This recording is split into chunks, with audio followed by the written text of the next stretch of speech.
Good morning, students.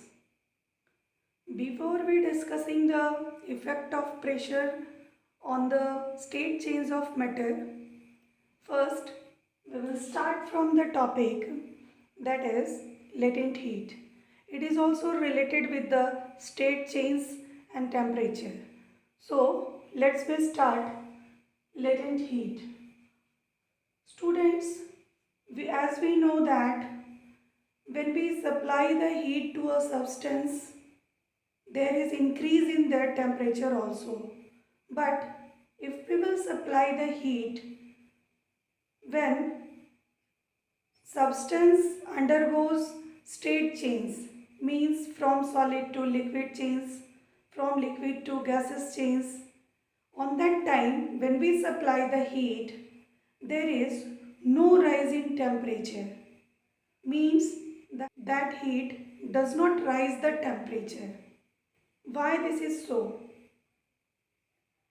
On that time, the heat supplied to the substance to change its state without rising temperature, that is called latent heat.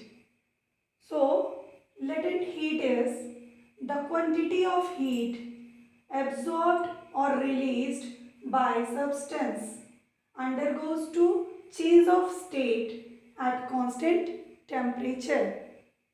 That is called latent heat of substance.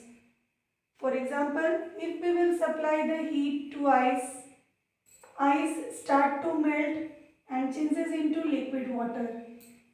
Again, if liquid water loses heat, then on cooling it changes into solid, that is in ice.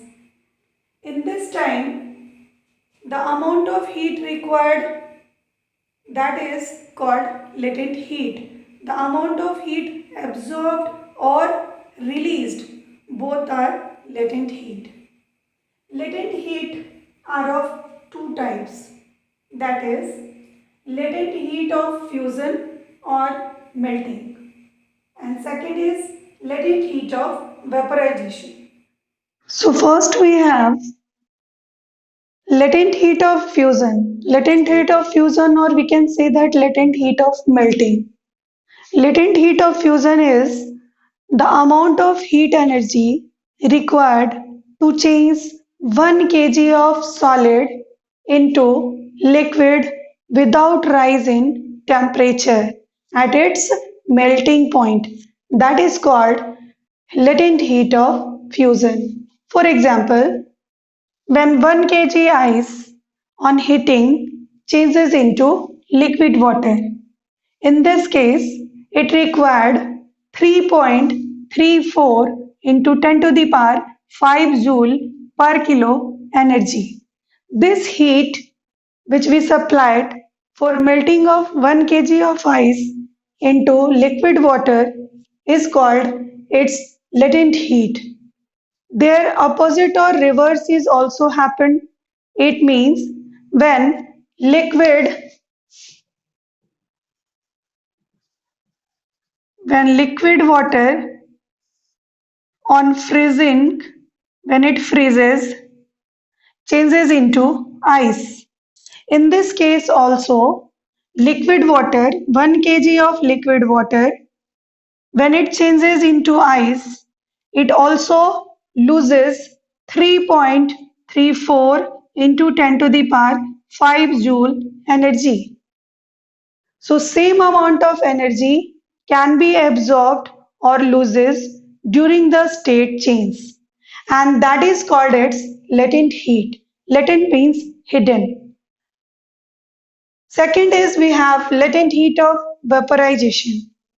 This is the heat energy required to change 1 kg of liquid into gas or vapor at its boiling point without any change of temperature is called its latent heat of vaporization.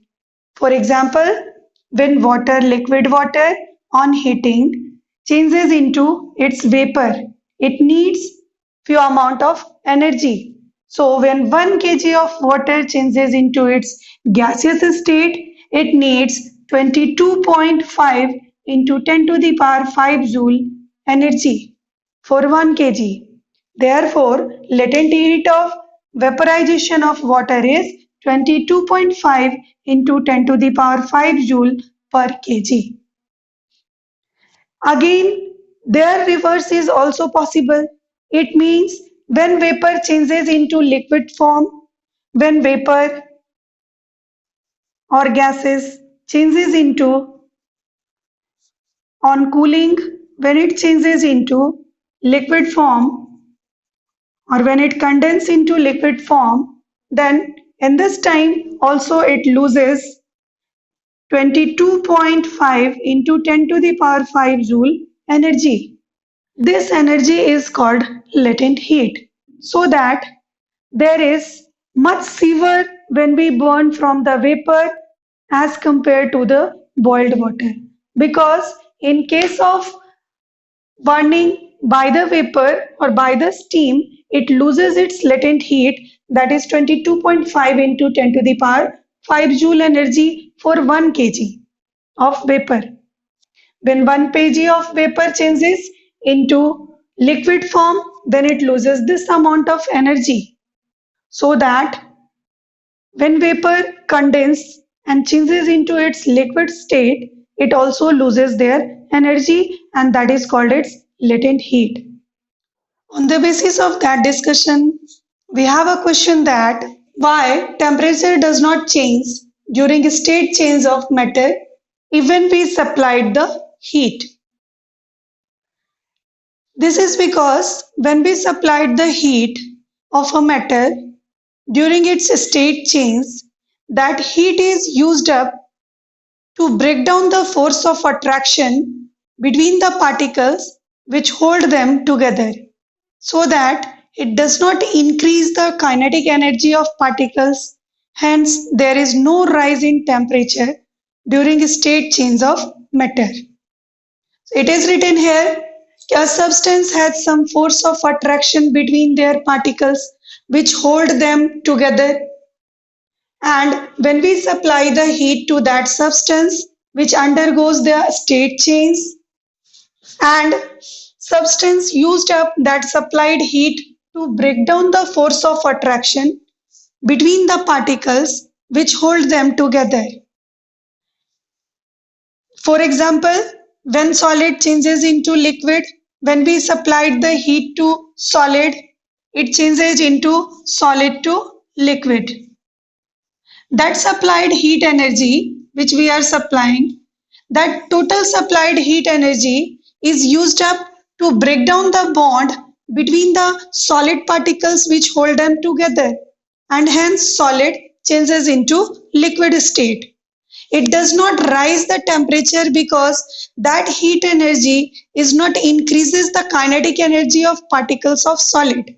Only it is sufficient to break down the bond which is present in the between the solid particles, so that solid changes into liquid. Hence, there is no rise in temperature during the state change. Same thing is happened when the water changes into liquid, water changes into gas. All the supplied heat used up to break down the force of attraction between the liquid particles, so that liquid particles individually separated and changes into gas. It does not increase the kinetic energy of liquid particles, hence there is no rise in temperature during state change, that is either solid to liquid or liquid water to gas. And this required heat which is absorbed, or sometime when it is released, when the liquid changes into solid, it releases the heat, and that heat is called latent heat. Now, what is the effect of pressure of change the state of matter from solid to liquid, liquid to gas? And when we are applying the pressure, high pressure on a gas, as well as lower the temperature, can be also converted into solid form. For example, we can convert the carbon dioxide gas by applying high pressure and lowering the temperature into their solid form, and that solid carbon dioxide is called dry ice. This is a container filled with gas. A piston is applying over this gas. Then we will observe that this piston, when we'll applying the pressure over the piston, the gaseous particles come closer to each other. And finally, in third cylinder, it's shown that the gaseous particle, when we applying more and more pressure over the gases, then it can be liquefied. It means from this experiment, we can say that by applying a high pressure or lowering the temperature, we can convert the gases into solid as well as into liquid form. For example, ammonia gas we can liquefy it by applying the pressure and lowering the temperature. When we applying the pressure and lowering the temperature on oxygen gas, it can be changes into liquid form, and the color of liquid oxygen is blue. It means we can conclude that the gaseous particle have space, so when we applying the pressure in a small volume, they come closer to each other and can be converted into liquid, as well as by applying high pressure and by lowering the temperature, it can also changes into their solid form. In the next video, we will discuss about the sublimation, evaporation and factors affecting the evaporation. Thank you.